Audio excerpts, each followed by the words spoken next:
Hello ವೀಕ್ಷಕರೇ, ತಮ್ಮೆಲ್ಲರಿಗೂ Shashi recipes ಇನ್ ಕನ್ನಡ ಚಾನಲ್ಗೆ ಸ್ವಾಗತ.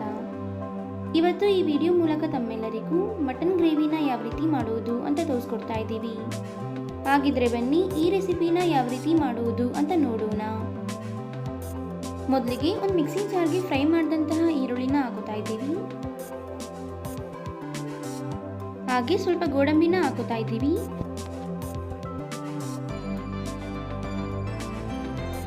ಈಗ ಇದನ್ನ ನುಣ್ಣಗೆ ರುಬ್ಕೊಳ್ಳಿ. ನೋಡಿ, ಈ ಅದಕ್ಕೆ ರುಬ್ಕೋಬೇಕು. ನಂತರ ಕುಕ್ಕರ್ನ ಬಿಸಿ ಮಾಡಿಕೊಂಡು ಎಣ್ಣೆನ ಹಾಕೋತಾ ಇದ್ದೀವಿ.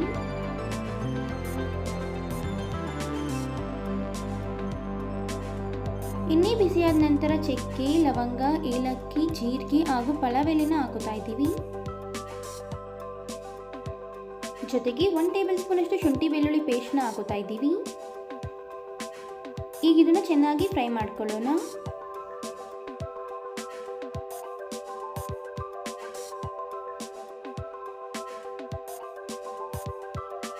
ಈಗ ಇದಕ್ಕೆ ಕ್ಲೀನ್ ಮಾಡಿದಂತಹ ಮಟನ್ನ ಹಾಕೊಳ್ಳೋಣ.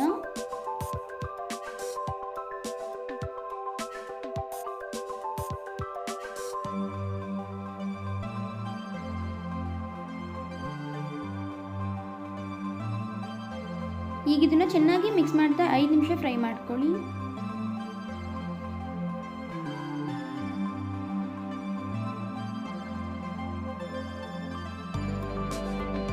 ಈಗ ಇದಕ್ಕೆ ಸ್ವಲ್ಪ ಉಪ್ಪನ್ನ ಹಾಕೋತಾ ಇದ್ದೀವಿ. ಜೊತೆಗೆ ಸ್ವಲ್ಪ ಅರಿಶಿನನ್ನು ಸಹ ಹಾಕೋತಾ ಇದ್ದೀವಿ. ಈಗ ಚೆನ್ನಾಗಿ ಮಿಕ್ಸ್ ಮಾಡ್ತಾ ಫ್ರೈ ಮಾಡ್ಕೊಳ್ಳೋಣ.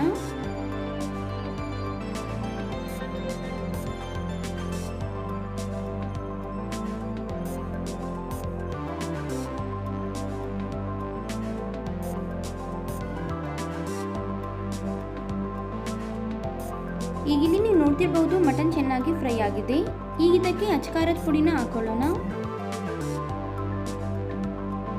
ಹಾಗೆ ಹಸಿಮೆಣಸಿನಕಾಯಿನ ಹಾಕೋತಾ ಇದ್ದೀವಿ. ಈಗ ಮತ್ತೊಮ್ಮೆ ಮಿಕ್ಸ್ ಮಾಡ್ತಾ ಫ್ರೈ ಮಾಡ್ಕೊಳ್ಳಿ.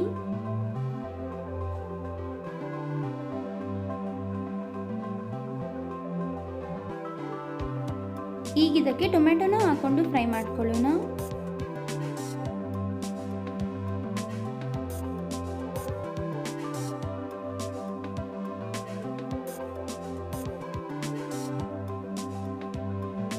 ಟೊಮೆಟೊ ಫ್ರೈ ಆದ ನಂತರ ಅರ್ಧ ಬೌಲಷ್ಟು ಮೊಸರನ್ನ ಹಾಕೋತಾ ಇದ್ದೀವಿ.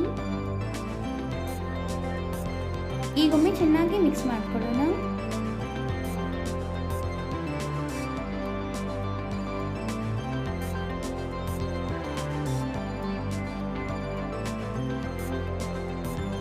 ಈಗ ಇದಕ್ಕೆ ರುಬ್ಬಿದಂತಹ ಮಸಾಲೆನ ಹಾಕೋತಾ ಇದ್ದೀವಿ.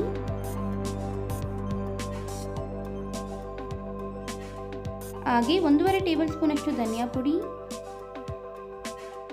ಹಾಗೆ 1 ಟೇಬಲ್ ಸ್ಪೂನ್ ಅಷ್ಟು ಮಟನ್ ಮಸಾಲ, ಜೊತೆಗೆ ಅರ್ಧ ಟೇಬಲ್ ಸ್ಪೂನ್ ಅಷ್ಟು ಗರಂ ಮಸಾಲಾನ ಹಾಕೋತಾ ಇದ್ದೀವಿ. ಈಗ ಇದನ್ನು ಚೆನ್ನಾಗಿ ಮಿಕ್ಸ್ ಮಾಡ್ತಾ ಫ್ರೈ ಮಾಡ್ಕೊಳ್ಳೋಣ.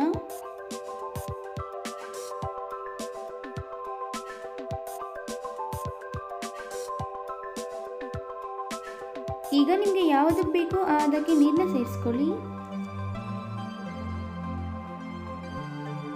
ನೀರನ್ನ ಸೇರಿಸಾದ ನಂತರ ಒಮ್ಮೆ ಚೆನ್ನಾಗಿ ಮಿಕ್ಸ್ ಮಾಡ್ಕೊಳ್ಳೋಣ.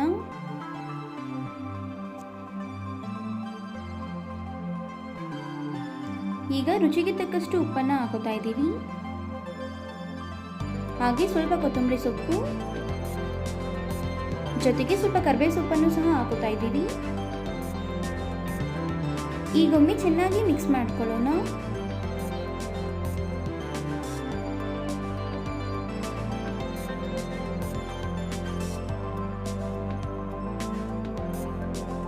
ಚೆನ್ನಾಗಿ ಮಿಕ್ಸ್ ಮಾಡಿದ ನಂತರ ಕುಕ್ಕರ್ ಲಿಡ್ನ ಕ್ಲೋಸ್ ಮಾಡಿ ಲೋ ಫ್ಲೇಮಲ್ಲಿ 4 ರಿಂದ 5 ವಿಷಲ್ ಕೂಗಿಸ್ಕೊಳ್ಳಿ.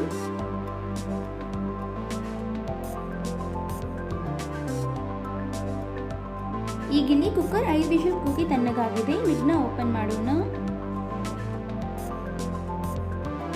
ಈಗೊಮ್ಮೆ ಚೆನ್ನಾಗಿ ಮಿಕ್ಸ್ ಮಾಡ್ಕೊಳ್ಳಿ.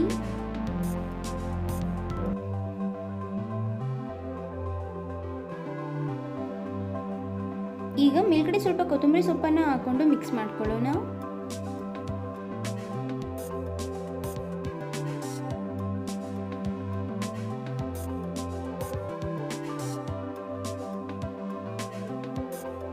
ಈಗಿಲ್ಲಿ ನೀವು ನೋಡ್ತಿರ್ಬೋದು ಪರ್ಫೆಕ್ಟ್ ಆದಂತಹ ಮಟನ್ ಗ್ರೇವಿ ರೆಡಿ ಆಗಿದೆ. ನೋಡಿದ್ರಲ್ಲ ವೀಕ್ಷಕರೇ, ಈಸಿಯಾಗಿ ಡಿಫ್ರೆಂಟ್ ಆದಂತಹ ಮಟನ್ ಗ್ರೇವಿನ ಯಾವ ರೀತಿ ಮಾಡಬಹುದು ಅಂತ. ಹಾಗಿದ್ರೆ ಇವತ್ತು ನಾವು ಮಾಡಿ ತಿಳಿಸಿಕೊಟ್ಟಂತಹ ಈ ರೆಸಿಪಿ ತಮ್ಮೆಲ್ಲರಿಗೂ ಇಷ್ಟ ಆಗಿದೆ ಅಂತ ಅನ್ಕೊತೀನಿ.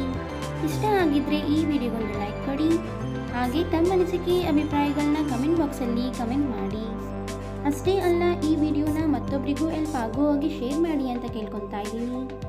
ಮತ್ತಷ್ಟು ಹೊಸ ರೆಸಿಪಿಗಳಿಗೋಸ್ಕರ ನಮ್ಮ ಚಾನಲ್ನ ಸಬ್ಸ್ಕ್ರೈಬ್ ಮಾಡೋದನ್ನ ಮರಿಬೇಡಿ. Thank you.